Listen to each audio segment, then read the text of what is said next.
good morning to honorable members. I will just touch to some of the questions, then Mr. Mabanda will come in. I think there was a question relating to counseling, whether the families do receive counseling. Social development is continuously doing that. There's a program. After each disaster, we get statistics to how many families have been assisted, and it is within their program. So there's work that is being done at that level. When municipalities are applying for funding, we assist them in endorsing. I think there was a question that asked whether the municipalities do apply separately when they want us to be assisted at the national level. We do an endorsement from COCTA for them to be assisted. But I think the issue relating to which funds have been utilized, at this point in time, departments have been asked to prioritize internally, to look at their funding internally, because there's no funding now that has arrived because there were requests that have been done, but the issue now that is being done is reprioritizing internally. And I think that in that reprioritizing, we would, as the MEC is saying, Honorable MEC is saying that we would then look at heads of departments as they are submitting to trailers to how did the procurement process, how was that process undertaken, because provincial trailer oversee as well whether in this situation we are not abusing it to deviate and don't follow what we are expected to follow.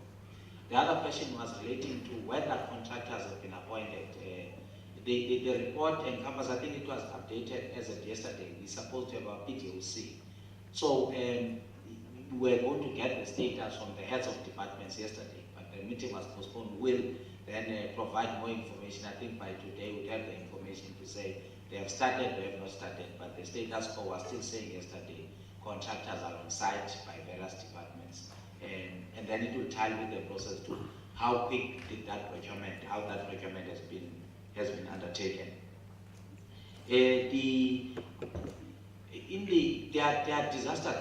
How we handle disasters, which we believe that is not a perfect arrangement at this point in time. It's not perfect because of the following. One, the technology we were attempting to get as COCTA, it was very difficult to get in the market. You would wait for some time to go and assess an area. You must wait for the road to be there. I think we wanted drones. We were busy procuring drones that were going to help us easy to access what is happening. The market was not there for us. We are attempting now. That in itself kills this element of being 100% perfect to get all the necessary information. And municipalities, we rely mostly at the municipal area. If certain things are happening, there are disasters, we then collect information to us. So I think that if there are certain areas that have been picked up, that as Honorable I was indicating that there are other areas that we make follow-ups with the municipalities. The other issue, I think, on the segmentation of roads, Mr. Mabanda would indicate so. I think let me stop there and then ask Mr. Mabanda to deal with that. Maybe the question, as I see, the question relating to whether these disasters are disasters made by our inefficiency, I think most of them in the areas of Watam and all that, you could say that areas where people are settled, some are settled in areas where they are not supposed to be. It's illegal, they stay in those areas. And I think that's the emphasis that we're doing as well to municipalities. I think areas of that nature, bylaws must be utilized. And people, if they think that we should still build there, they should not build in those areas that are, because disaster is still going to happen if it's an area that is almost affected on a yearly basis. Thank you, Honorable Chair. Thank you very much. I think the question of other organizations that are supported in terms of social relief, I mentioned also a lot of commission was in that space, and also Ubuntu transformation, and as well Black Cross was also part of the support that they provided. And in terms of water tankers are never enough, but it's how DWS have been able to I think the figures that the Department of Water and Sanitation has been able to support, in particular for the disasters that happened in April, or Tambo District Municipality. As you can see the figures in the various local municipalities mentioned in the presentation. In terms of connecting roads, yes, usually those are municipal roads, access roads, and they are part, mostly they are part of the roads that have been submitted to us, and mostly they are part of the application that we have sent to National for support, especially those roads where you have to, they connect to social amenities. We have prioritized those roads for support from the emergency grant, which is a municipal disaster relief grant. That's what we've done, and we have submitted that application. We are awaiting approval whether we are going to gain funds for that. But also in terms of other roads that are critical, we have the Department of Transport is also intervening in that space as well, in terms of assisting municipalities, because municipalities probably struggle in terms of responding to these issues. In terms of prioritization, as I mentioned in the presentation, the Department of Transport is particularly prioritized to about 159 million.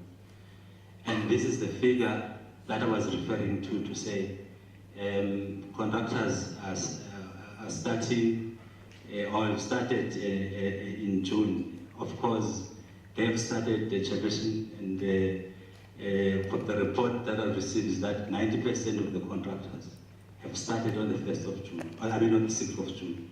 So yes, the implementation has started in that effect. Human settlements, they then apply to their national department for support in terms of emergency houses, that in this case, temporary shelters. And for the support from the national reserve, they transferred 105 million to support the province in that effect.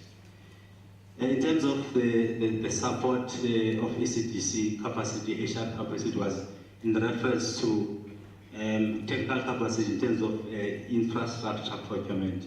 Hence, it was uplifted in that way because of the technicality that is around the issues that relate to infrastructure, both the roads and water infrastructure.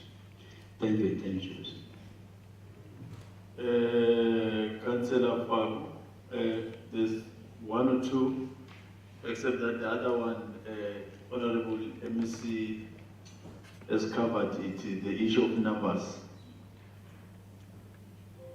Thank you, Honorable Chair, and thank you for the questions that we have received. One of the things, Chair, that you will notice in the presentation that is made by the provincial government is that that report is mainly focusing on local municipalities and districts. Ourselves in Nelson Mandela, our metro sense, you will see that our presentations would not really form part, but I think the MEC has also alluded to that. On the question that Honorable Lisuma has asked that why is the presentation inclusive? It is inclusive because we have not received any assistance from national government. On the question of the land, where the temporal structures are, yes, that land belongs to the municipality. And then the second question is, why is the budget not separated? I think the first question that Honorable Lisumi has responded, we have not separated precisely because we have not received any response, but HOD will add on that. In terms of social partners, I would also say that Lottery also assisted us in Tanzania, social development there, religious leaders assist us, and also traditional leaders, Chair. And then one question that Honorable the Ramco has asked in terms of what is the causes of the disaster.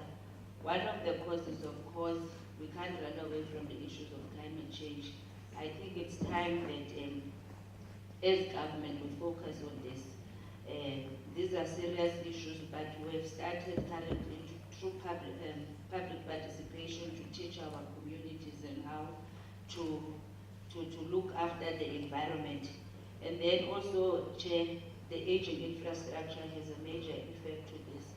If you can look at our infrastructure budget that we have, because of the inheritance that we have received now, that we must make sure that we have more budget in terms of our infrastructure. Our maintenance budget is very limited, Chairperson. I will also give to the LMC for Human Settlement to aid and the HOD. Thank you very much to you, Chair.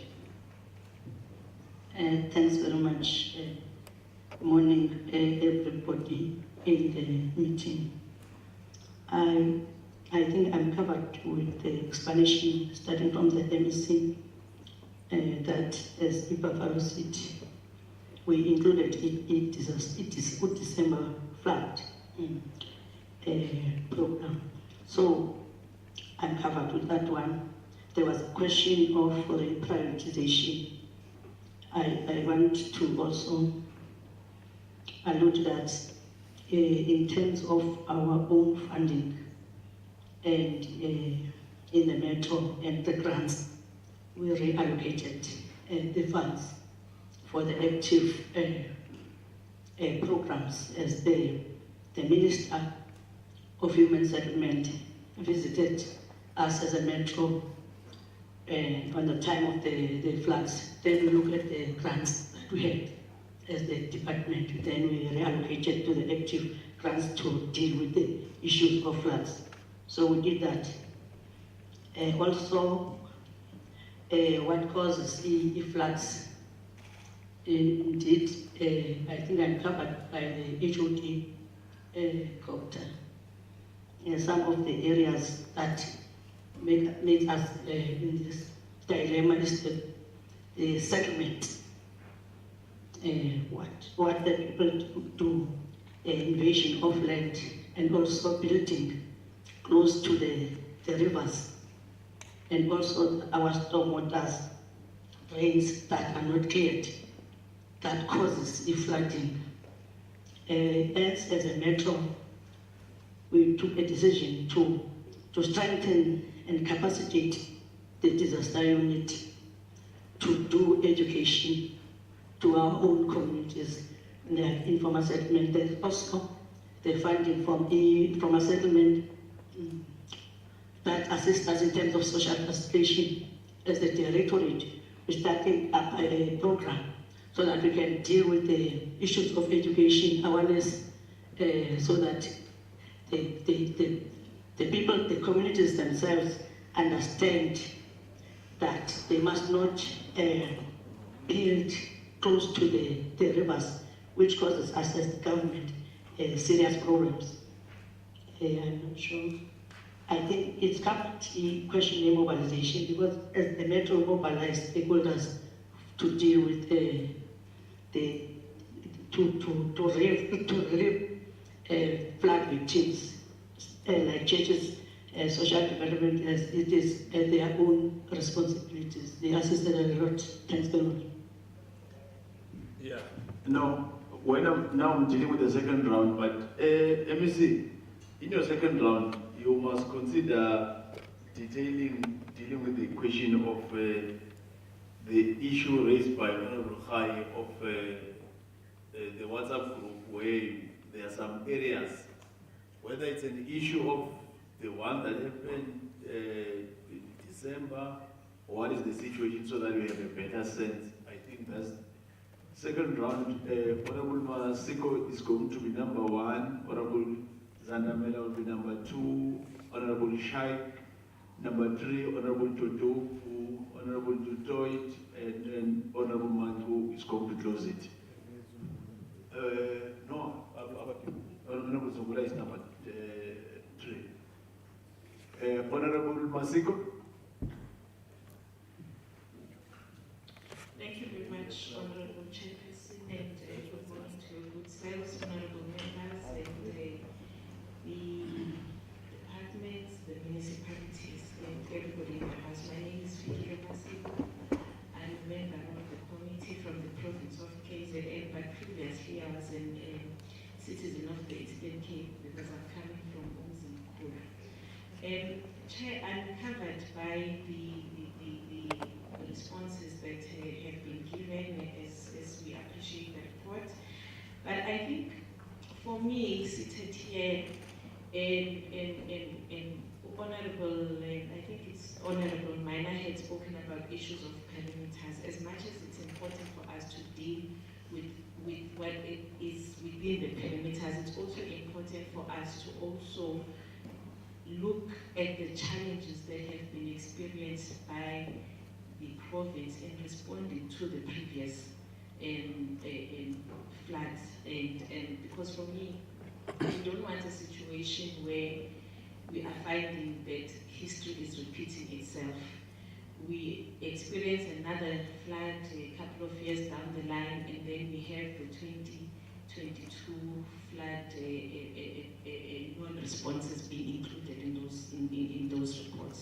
So it is important for us to get a better understanding as to what have been the challenges in responding to the needs of those communities that have not been responded to since the 2013 floods, because the report does state that the floods have been hitting continuously since 2013, and there have been challenges in relation to addressing some of the needs of those communities. So we do, think it's important to get to the bottom of those, the nature of the challenges. I'm not sure of the page, Honorable Chairperson, but it's dealing, the slide is dealing with human settlement interventions.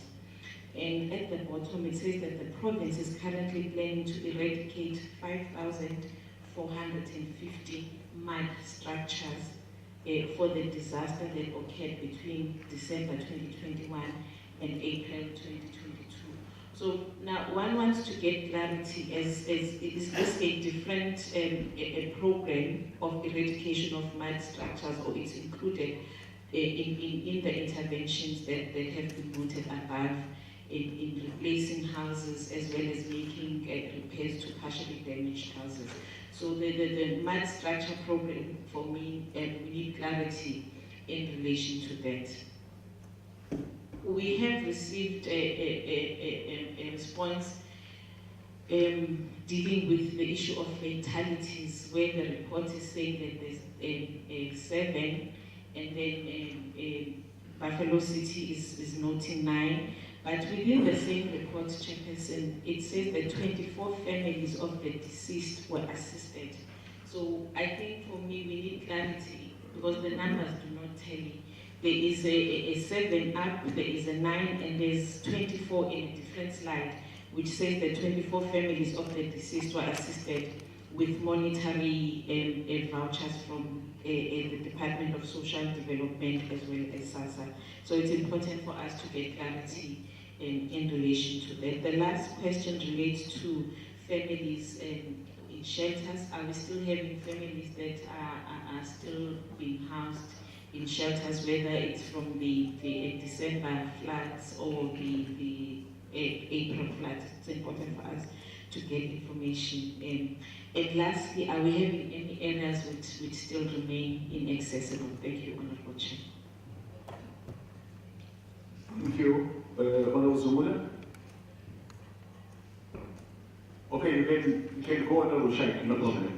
Thank you very much, Chairperson, and greetings to the Premier, the Mayor, and all officials present. My name is Shada Sheikh. I'm a member of the National Council of Provinces, representing the Limpopo Province. Chair, I do have a few questions. I think some of it has been covered. However, Judge, in terms of families that have lost their identity documents, I think the presentation is indicating that the Department of Home Affairs is supportive to the extent that they are providing services. But I think if we could also get an indication in terms of how many IDs have been missing and how many have been replaced, and whether there have been other challenges with the Department of Home Affairs.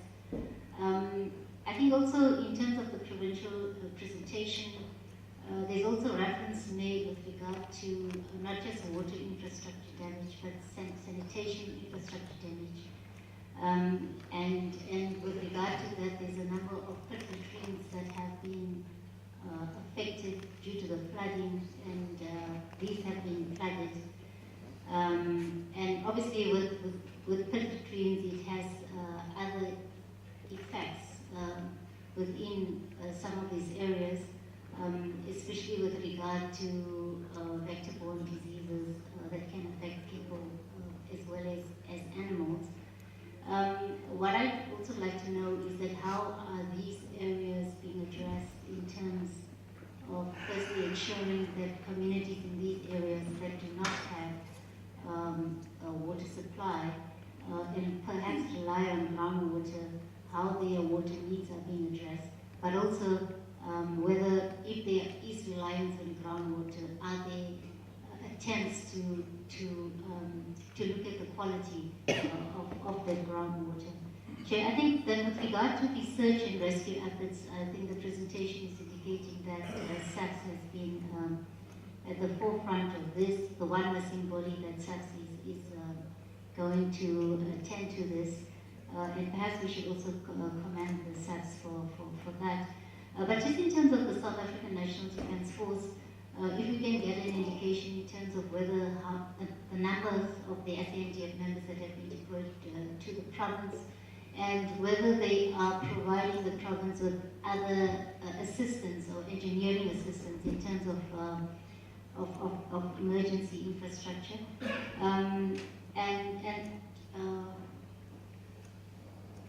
Thank you. Chair, just the last thing, because I think what the presentation that we received previously made reference to immediate capacity. It did make reference to the South African National Defence Force, and indication was made that the SANDF is doing an assessment. But perhaps if they can give us an indication of what support is required from the SANDF. Thank you very much. You can give it to Honorable Todoku. Thank you, Honorable Sheikh. Oh, thank you very much, Honorable Chair. As you said, I'm China Dodogu. I'm from the Northwest. Just two issues. The floods which occurred in December and January largely affected the areas like Duncan Village and Natal, to an extent that the water in those areas was polluted, was not drinkable. It became a crisis where residents were having serious problems in terms of accessing clean drinking water, to an extent that this municipality, the Buffalo Metropolitan Municipality, was taken to the Human Rights Commission because of that situation. In this report, it doesn't come out clear in terms of how that situation was resolved, because it was widely covered in the media in respect of the crisis of the water. As a first point, Honorable Chair. The second one, the floods happened in December the 18th, the 8th of January, our birthday, and in April. In April. Now the question for me is, if this happens again in September, for example, or any time given the situation of the climate change, how heavy is the municipality to mitigate that. It doesn't come out clearly. It happened in April, in December, it was devastating.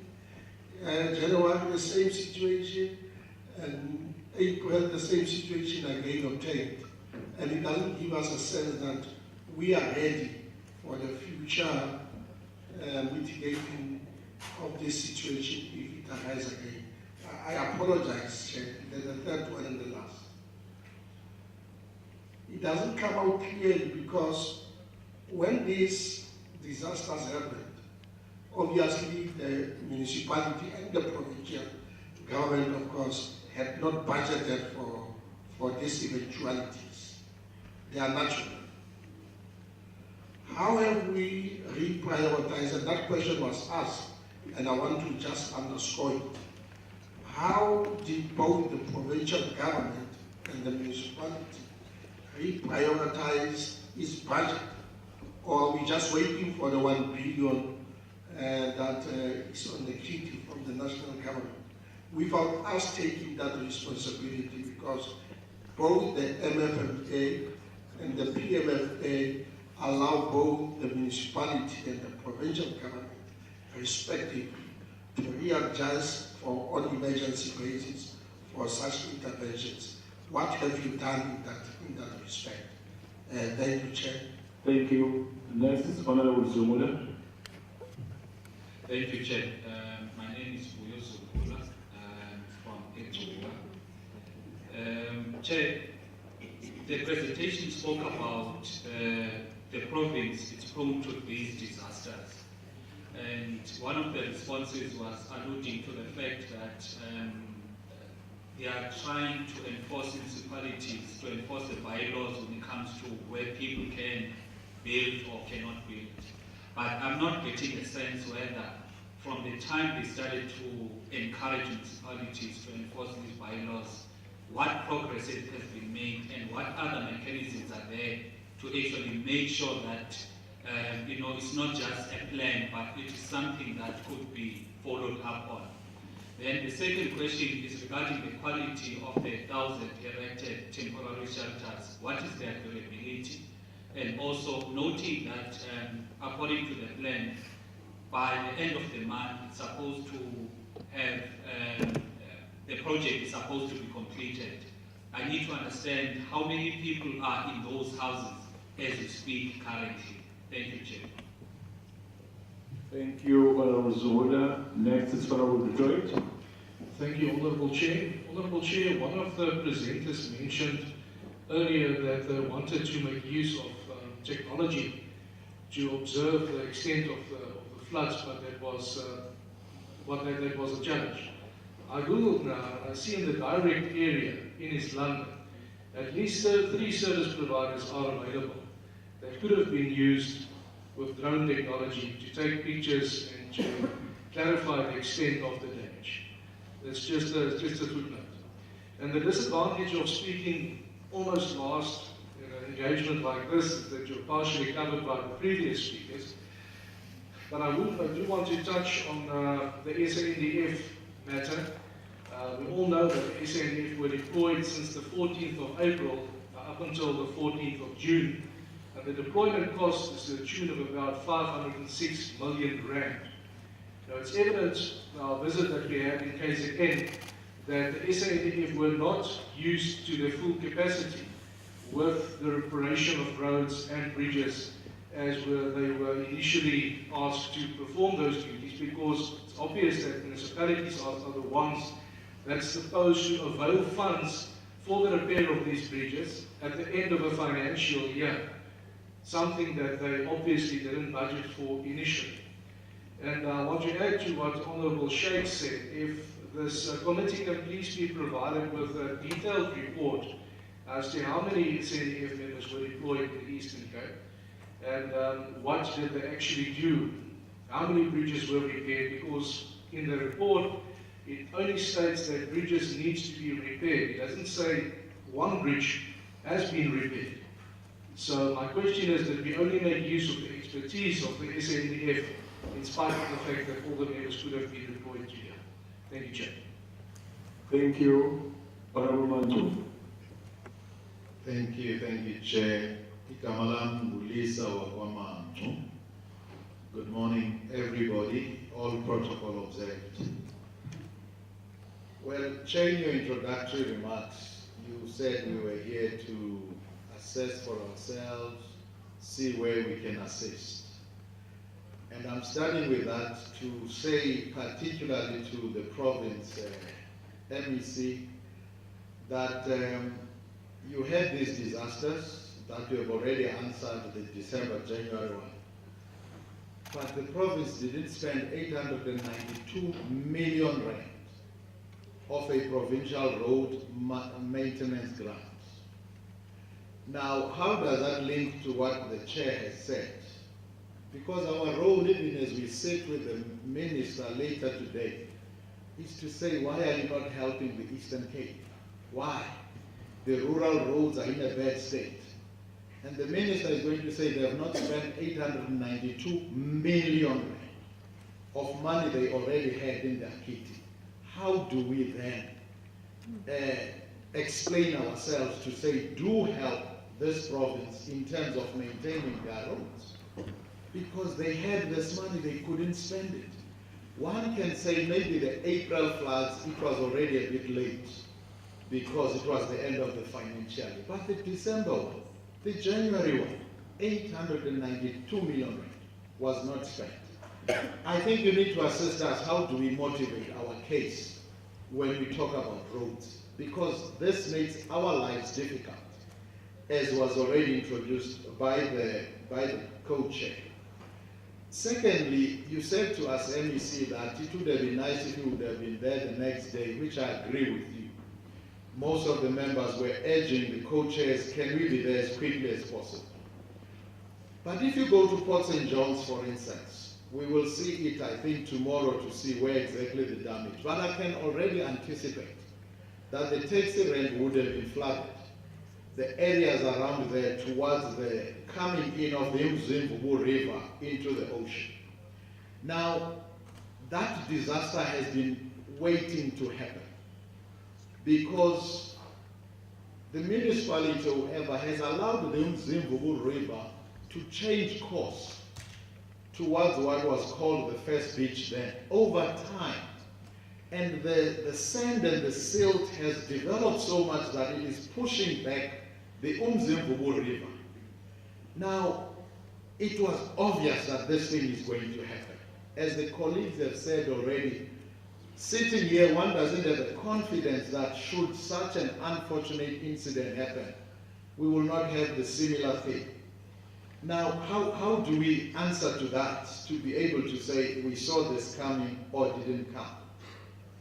Now, the condition of the Eastern Cape rural roads, and I want to give you some figures, and I want us to contrast it with the unspent money and the conditions after the floods. It makes our lives difficult to tell anybody that the roads would have been in a good condition had it not been for the unfortunate incidents of December to April. In 2009, just old figures, the percentage of rural gravel roads in the Eastern Cape that was in a very bad state were 36%. 2013, they went up to 54%. 2017, they went to 30%. The picture now was looking even more bleak. The question is, how do we convince anybody who wants to send money that the rural roads or the gravel roads were in a good state? They were being maintained. But this is the setback that the province has experienced because of the incidents. Because history doesn't show that. It shows that the province has been, one, the worst performing when it comes to provincial road maintenance grant. Number two, their roads are amongst the worst maintained gravel roads particularly. So, what am I saying? And you said the Department of Transport had reprioritized 159. I think it was you or Pamela by your HOD at some stage, 159. Now you reprioritize 159, you have not spent 892. These are the questions that we will be asked as we sit, and we must be able to answer on your behalf to be able to support, because our role here is to make sure that the people of the Eastern Cape receive the required assistance. Now I'm posing these things so that I can say, help us think, help us motivate your case as we go forward. So these are things that for me we cannot leave unattended to. The colleagues have raised the issue of aging infrastructure. Now, Eastern Cape is one of the provinces that do not budget for rural road maintenance. They do not budget. Even the provincial road maintenance grant that they receive, they will use it for something else. It's a fact.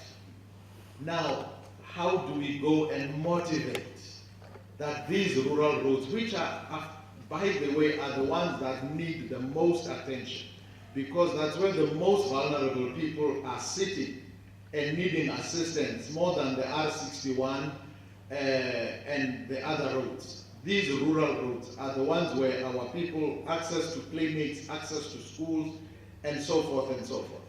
So, Chair, those for me are questions, but also requiring assistance. Because for us to motivate properly, we need the province to assist us to be able to answer these critical questions. That is all my input, Chair. Thank you very much. Thank you. Thank you, Honorable.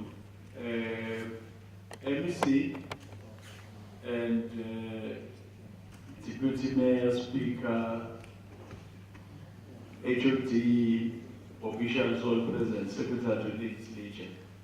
Because we are still around for the next 2 days, I will just allow you, Honorable MEC, in 3 minutes, because we are still going to be together.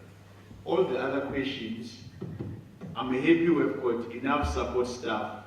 They were not in the questions. If we can have the responses in writing for the engagement, because the plan in our case is that the very same issue touched by Honorable Mandu, that we're having the engagement with the Minister of Finance because of this thing of budget reprioritization and how National is going to come in to assist.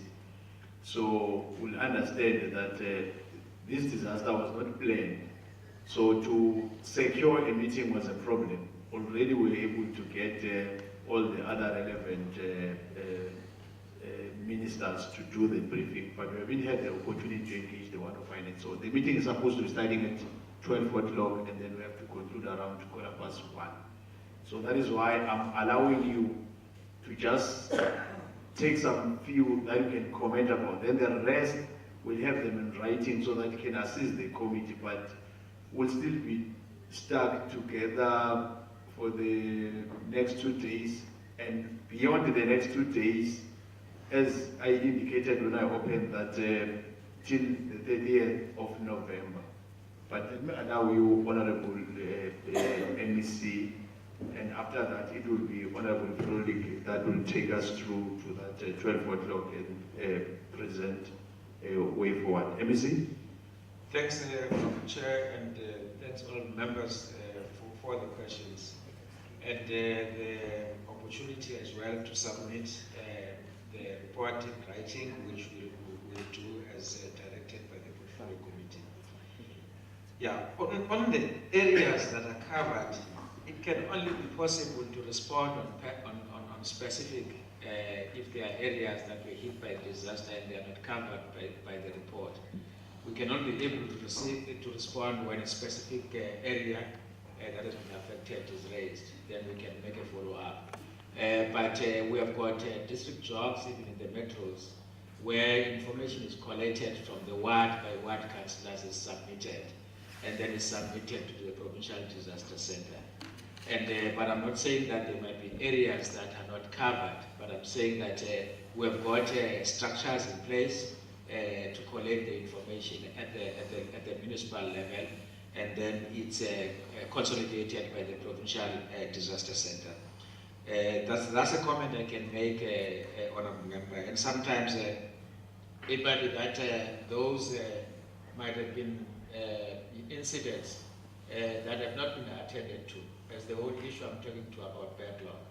You know, people, when you talk about disaster, national disaster has been declared, Eastern Cape is included. People might tend to submit it, and it was submitted already, covered in the last disaster. So there will be those kind of incidents, situations that would happen, Honorable Chair. The other issue which I want to lift, which I hope it can help in the engagement with the Minister, the support, we received confirmation from DBSA that they are going to provide this 49 million. They are counting these district municipalities. They are excluding the December ones. And you can imagine it remains a backlog. And the DBSA respond in the national declaration, forgetting that we have got this backlog. Now, when we respond to attend to this, it's going to cause a huge hue and cry by those who are not covered. So I was saying to the HOD, let's engage DBSA as well, because we did submit to them the whole package, but they chose that which falls within the national disaster. So there is that issue that I want to lift. We'll talk to the issue of Home Affairs, Honorable Chair. They did go, for instance, to Port St. John's to provide the IDs, but I think the detail in terms of how many IDs were issued, we'll submit that one. This one also, which is my last comment on Chair, the issue of under expenditure is a big problem that the provincial government has taken a stance that it is a no-no. We're taking consequences for the issue of non-expenditure. We regard it as an insight. In the face of this great need, there will be monies that return to national. The other issue that I want to lift is the whole issue of the funding formula and the issues of outward migration in the province, which sort of, in the face of these backlogs that we have, the kind of funding that we received is really found wanting. But the point that I'm trying to underline is that we are taking steps to ensure consequences for non-expenditure, and that's what we're doing. It does not remove the fact that a need exists, even if the money goes. That's the comment member that I can make, to plead with the committee that the need still exists, and the province is committing to take steps. We have started already with the Department of Education and all those kind of issues to ensure that there are consequences for non-expenditure, and because we are taking those steps, would plead with the portfolio committee to support us the need to get resources, and that's the point. And the issue of rural roads, and our province being a rural province, it's a big issue. We're beginning to looking at a different approach on road maintenance, so that we can introduce, local people as part of dealing with unemployment to deal with road maintenance. Because gravel roads, it doesn't matter if you do it today. If it rains tomorrow, it's as if it has not been done. So if you arrive in the province, you think that roads are not maintained. So those are some of the issues that we want to lift on our chair. But I would imagine that we'll take this opportunity that we are given at the portfolio committee, so that we submit a comprehensive report even on this one, and the actual steps on the 800 million and all that that we are taking. I can make that commitment, Chair, but except to say that we need this support, and as long as we can demonstrate really that we are committed to turn things around and hold people accountable for failing to spend in the midst of this great need that exists. But I do take the point made by the portfolio committee that it makes the case difficult if we are not doing our work. It makes the work of the portfolio committee difficult to support us. But I'm pleading in the context of our just said. Thank you. No, thank you. Thank you, Honorable MEC, and thank you for the responses. In the interest of time, we are going to conclude within the next 2 minutes, because the minister is online already, so that members can log in. But may I appreciate the presence of the different political heads who are here, as well as the support that they've received, and also the chairperson of the Standing Committee on COCTA. Colleagues, it's important that when we deal with these matters, that we are as inclusive as possible and to get the information over. And that MEC, where further information is required, we will communicate with the relevant office so that we get the information. Our interest is to see that the lives of our people who have been adversely affected by the flooding is addressed, that the conditions improve, so that they can have hope that something will happen very, very soon. And that's why we are running against time, because the patience of our people is not endless. And we cannot also allow a situation, whether it's in Kwa-Zulu, Natal, Eastern Cape or Northwest, where we're going to, that we have the three spheres of government, and there seems to be somewhere not the response that is required to address the needs of the people that has been adversely affected. I make the observation that you are still sitting with a legacy of flooding and natural disasters that have occurred earlier. When I did some reading about disasters in the Eastern Cape, I can still recall the tornadoes that affected certain municipalities a few years ago. I don't know what the situation is there at the moment. Then we had the flooding at the end of the year, last year, and of course then the recent ones that just further made the situation more miserable for our people to live in. So we are very aware of that. And that is why we will take all the information that is necessary to arrive at certain findings and to make the necessary recommendations. We are now going to interact with the Minister of Finance to find out about the unlocking of resources in terms of the amount that was announced as preliminary assistance for the natural disaster, the most recent one, flooding that occurred in April. And you can be assured that this won't be our last interaction with the province and with your department, so that we can see to it that we cover all the necessary ends that will assist our people to return to some form of normality. The developmental challenges in the country is immense. It is very big. But if we start doing the basics, by trying to restore what was there before and build on those platforms, I'm quite sure that we will be able to achieve success. So thank you very much for your presence. And once again, our apologies for the delayed start. It was not of our own making. And also to the presence of the mayor then, as well as the MC from Buffalo City, and also the chairperson of COCTA and the officials that are supporting them. Thank you very much, honorable members. This part of the engagement is now adjourned. Thank you. No,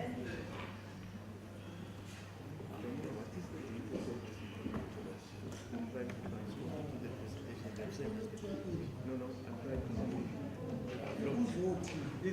to.